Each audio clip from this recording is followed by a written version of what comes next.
This news update is brought to you by... So, I'm meeting Rico later. Gotta check in with the girls, but first, let me check my usage on the MyLime app. Now, what should I wear? Hashtag sexy. He's here.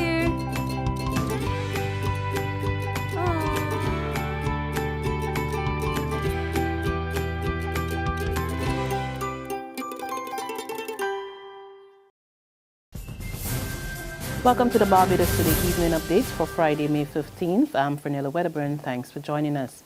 A family is in mourning and a community devastated by the sudden death of 12-year-old Shamar Weekes. The Coleridge and Parish student of Friarswell, Checker Hall, St. Lucie, was reportedly found last night hanging in the yard at his home, which he shares with his 7-year-old brother and his mother, Julianne. His apparent suicide has sent shockwaves through Barbados as the country observes Child Month, and one of his best friends in the community, who is struggling to deal with his death, tells Barbados Today Shamar wanted to be a lawyer and he will miss playing with him. So you run about and playing cops and robbers. Neighbor Shakita Husbands described Shamar as a loving and respectful little boy. We usually say, well, Shakita, where your brother is, and Shakisha on the back. He will go and play with grass. He would say, he would go inside, he would speak, "Moms, you good?" He would cry out jokes. Shamar was always laughing. If he didn't have, he would ask peacefully. Ain't nothing wrong with asking, because everybody don't always got. Shamar was very good child, very well mannered, very good behaved. While Anita Jones, who recounted taking Shamar on a picnic recently, was heartbroken. And if you want anything, you come to me and you ask me for something. Something I'll have snacks and things, so I never give him snacks. And anything you want, you will come to me.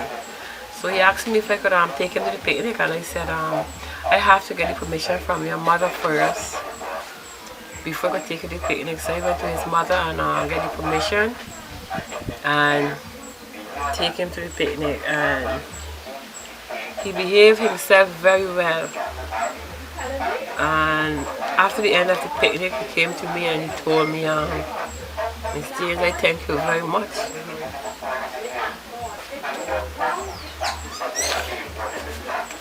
I thank you very much for what you have done for me today at the picnic.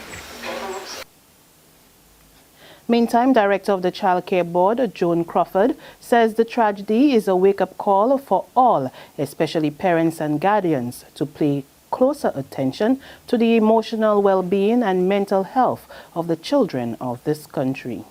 This area, in my opinion, needs to be addressed because oftentimes our children are in pain emotionally, and the cues that they give us, whether in spoken word or by their behaviors, are not picked up.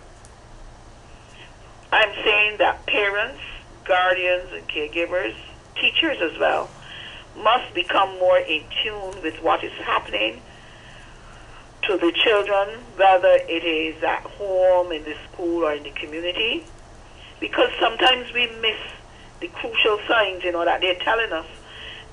Sometimes they say they're feeling depressed or not feeling themselves. Those are things that we need to pick up on. And I believe that we need to listen more actively. The head of Barbados agrees. I think that what happened is really tragic. It's heart-wrenching, but it's only an indication of the fact that even children are under a lot of stress and a lot of pressure. And sometimes we get really busy and we don't take the time to really sit and listen to people and to hear where their heart is. And when people feel hopeless, that's usually one of the outcomes. But it's really sad. In other news, a motorcyclist had to be taken to hospital for medical attention following an accident with a car early this afternoon. According to reports, the motorcycle caught fire following the collision on the ABC highway. The rider suffered a broken leg and other lacerations about the body. He was taken to the QEH by ambulance. Police investigations are continuing. Meantime, investigations continue into a suspected arson at the office of the Liquid and Solid Waste Company, Jose and Jose. The blaze, which occurred in the wee hours of this morning, has Managing Director Anderson Sherry, who has been at the front line of the ongoing waste haulers and truckers protest, counting his losses. Sherry tells Barbados Today while he has been attacked from several quarters in recent days, he does not know if there is a connection between the fire and the ongoing strike. However, he says while he will be dealing with his personal matters, his focus will remain on the protest, now into its 5th day. As from today, all of the truckers from the port will not be moving any goods out of the port. All the guys that move the sugar cane to the factories, they're saying that they're going to move, they're going to come and stand in support of the injustice that's being done. Sports now, and the University of the West Indies Blackbird and reigning Digicel Premier League champions Barbados Defence Force sports program both recorded wins last night in the Barbados Football Association's Premier League tournament. In the feature game of the night, UWI won 2-0 over DirecTV Paradise, while in the first encounter of the night, Silver Sands were trounced 6-0 by the BDFSP. There's regional and international news after this short break. Farley Hill, Crane Beach, fried chicken at Pug's Bar. All parts of Barbadian life that some might know, but others don't. So join me, Katrina Marshall, as I go about town and across country, peeking into tucked away districts and liming with the people who bring them to life.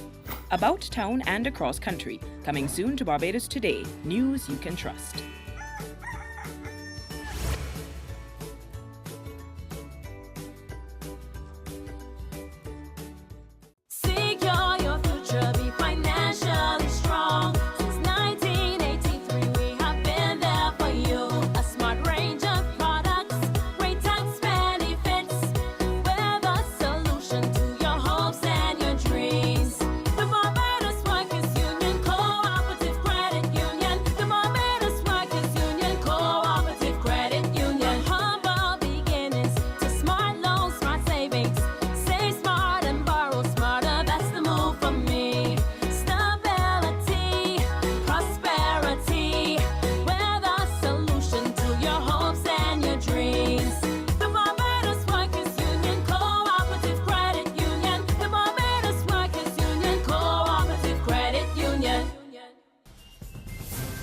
Regionally now, a United States national is now in custody in the Dominican Republic for forcing a New York-bound JetBlue flight to turn back after he allegedly made drunken threats to detonate a terrorist bomb.